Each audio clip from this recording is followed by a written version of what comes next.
ఈ రోజే డౌన్లోడ్ చేయండి. మీ ఫేవరెట్ షోస్ చూడండి.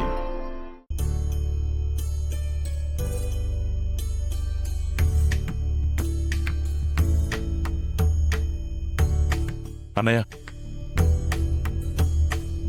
నాకు అమ్మైనా నాన్నైనా దైవమైనా మీ ఇద్దరే కదా. నువ్వు నాకిచ్చిన ఈ బాధ్యత నేను సక్రమంగా నిర్వర్తించాలని నన్ను ఆశీర్వదించండి.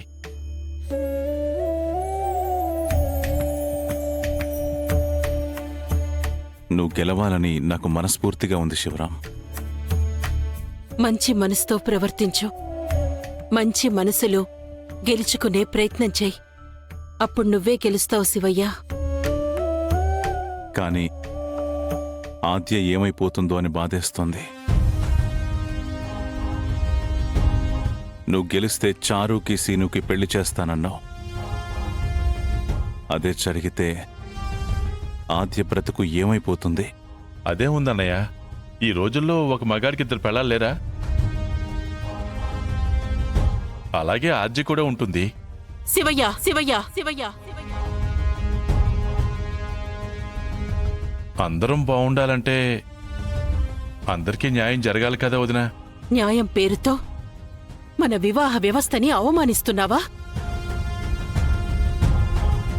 వ్యవస్థల కంటే వ్యక్తులు సంతోషంగా ఉండటం ముఖ్యం కదా వదినా. ఏంటయ్యా ఇది? ఒక పక్క మీ అన్నయ్యలాగా ఊరందరినీ బాగు చేస్తాను, కుటుంబాన్ని ఒక తాటి మీద నడిపిస్తాను, ఈ ఊరికే మన కుటుంబం ఆదర్శంగా ఉండేలా చేస్తాను అంటున్నావు. ఇంకో పక్క ఒక మగాడికి ఇద్దరు భార్యలు ఉండొచ్చు అంటున్నావు. మనింట్లోనే ఇలా జరిగితే మన ఊళ్ళో నువ్వు ఆదర్శంగా ఎలా నిలుస్తావు? అప్పుడు ఒక పని చేద్దాంలే అక్క.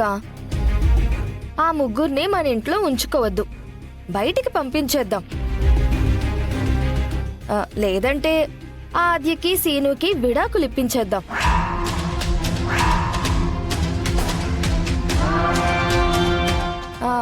అప్పుడు చారు ఒక్కతే భార్య అవుతుంది. పార్వతి పార్వతి పార్వతి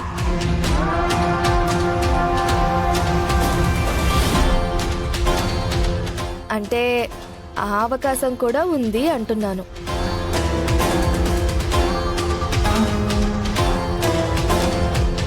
ఎట్టి పరిస్థితుల్లోనూ ఆద్యకి అన్యాయం జరగటానికి వీల్లేదు.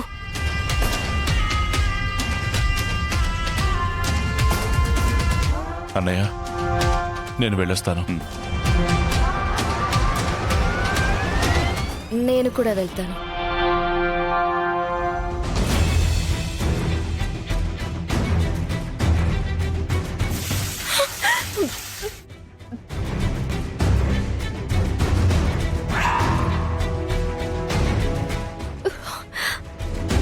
నిద్రపోతుంటే నా మొహం మీద నీళ్లు పోసావేంటి? పిచ్చా నీకో? నీళ్లు పోస్తే నీ రియాక్షన్ ఎలా ఉంటుందో చూద్దామని కొట్టాను. నేను కొడితే నీ రియాక్షన్ ఎలా ఉంటుందో నాకు చూడాలనిపిస్తుంది. నిన్ను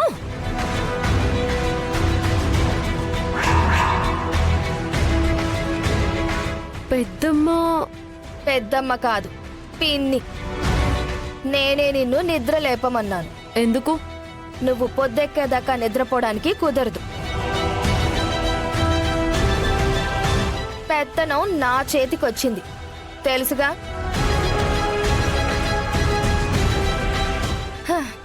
ఇక నుంచి ఈ ఇంట్లో నేనేది చెప్తే అదే జరగాలి, అదే నువ్వు చెయ్యాలి.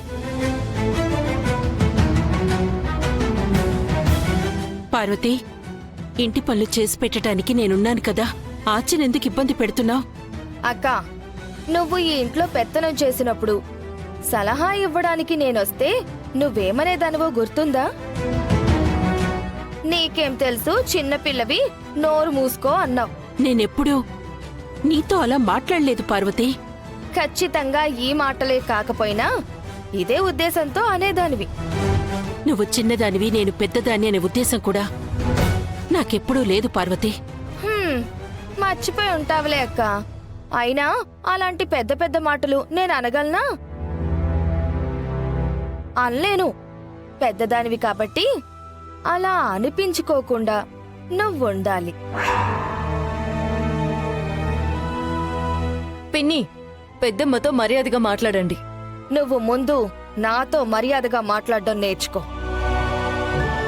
హ, నాకు సలహాలు ఇవ్వడానికి ఎవ్వరికీ అధికారం లేదు.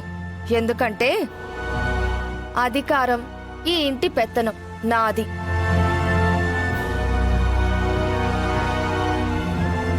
కాబట్టి ఈ ఇంట్లో నేనేం చెప్తే అదే జరగాలి. పార్వతి, నువ్విదంతా మనసులో పెట్టుకొని చేస్తున్నావు.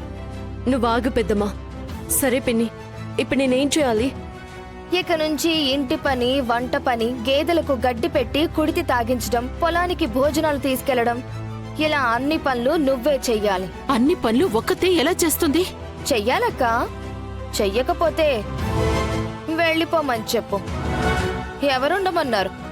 వెళ్ళిపోమనండి. పార్వతి,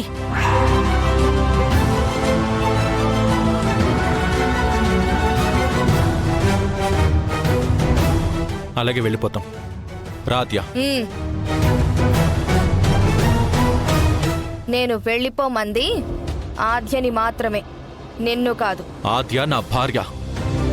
మేమిద్దరం భార్యాభర్తలం. తను మాత్రమే ఎలా వెళ్తుంది? వెళ్ళాలి సీను.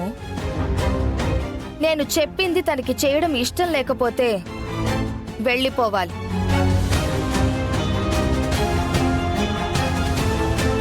నువ్వుండాలి ఈ ఇంట్లోనే. అది మా ఇష్టం చిన్నత్తయ్య. ఇది ఈ ఇంటి పెద్దగా నేను చెప్తున్న మాట. నా మాటే వినాలి. నేనుండమన్న వాళ్ళు ఉండాలి, వెళ్ళమన్న వాళ్ళు వెళ్ళాలి. ఇది అన్యాయం చిన్నత్తయ్య. ఏది అన్యాయం సీను? నువ్వు చారుకి అన్యాయం చేసి న్యాయం చేయమని అడిగితే కుటుంబం అంతా ఏకమై పాపం దీన్ని ఏకాకిని చేశారు. అదన్యాయం కాదా? ఏం మాట్లాడుతున్నావు పార్వతి? ఇవి నా తెలివితేటలని నా వాళ్ళు అనుకుంటారు, మూర్ఖత్వం అని నువ్వు అనుకుంటున్నావు. సరే సరే, అనుకోలే అక్క. ఎవరు ఏమనుకున్నా నాకు నచ్చినట్టు నేనుంటాను. నీకు నచ్చినట్టుగా ఉండడానికి మిగిలిన వాళ్ళని బాధ పెడతావా చిన్నత్తయ్య? నా రూల్స్ మిమ్మల్ని బాధ పెడితే నేనేం చెయ్యలేను. చిన్నత్తయ్య, శ్రీను. ఓకే పిన్ని, చెప్పిన పనులన్నీ చేస్తాను. నువ్వే చెయ్యాలి. మిగతా వాళ్ళెవ్వరూ కూడా తనకి సహాయం చేయడానికి వీల్లేదు. హా, పదచారు. ఇక నుంచి మనకి ఏ పనులు లేవు. మనం సంతోషంగా వచ్చే ఆదాయాన్ని లెక్క పెట్టుకుందాం. ఇక నుంచి ఈ ఇంట్లో మన బానిస సంఖ్యలు తెగిపోయాయి.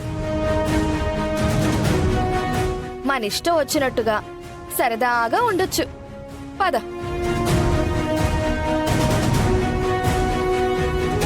ఏంటమ్మా ఇది? ఇన్ని పనులు నువ్వు ఒక్కదానివే ఎలా చేస్తావు? ఈ నెల రోజుల తర్వాత బాబాయ్కి తెలిస్తే చారు శ్రీనుల పెళ్లికి నన్ను అడ్డు లేకుండా చేయాలన్నదే పిన్ని కుట్ర.